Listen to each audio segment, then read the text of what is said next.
You don't often see someone transfer from Purdue to Indiana or vice versa. This was the case for Indiana baseball catcher Jake Stadler. After playing his first 2 seasons at Purdue, Stadler entered the transfer portal last year and committed to rival school Indiana. I just went to Purdue and just thinking I was going to stay there for 4 years, and then it didn't really work out the way I wanted to. And then lucky enough, I went to the portal, and Coach Simmons and Coach Mercer at the time took interest in me and gave me a chance, and the rest is history. Stadler's passion for Indiana baseball didn't start when he stepped onto campus. He had been watching and rooting for Indiana athletics since day one. I was a huge IU fan growing up. My dad went to IU, and so just growing up, we came to every game that we could, and then we went to every basketball game, every football game, every baseball game we could. We even went to the World Series in 2013 to watch Kyle Schwarber and then play in Omaha.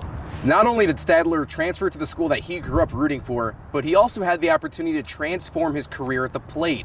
Stadler improved his batting average by over 250 points in his first season with Indiana. I didn't really get the chance to play all that much at Purdue, but I knew coming in here that there definitely was a chance for me. If you ask Mercer, he would say I had an okay fall, but definitely the improvement I made from after the fall ended to the beginning of the spring was night and day. And so really, once we got back from winter break, I knew in my head that it was my position to lose, and I ended up starting opening day against Duke and really never looked back from there. Stadler gives credit to Indiana's coaching staff for identifying areas that needed work, putting him in the best spot physically. There was a lot of mechanical work in the swing, like teaching me how to load properly and kind of just starting from the ground up.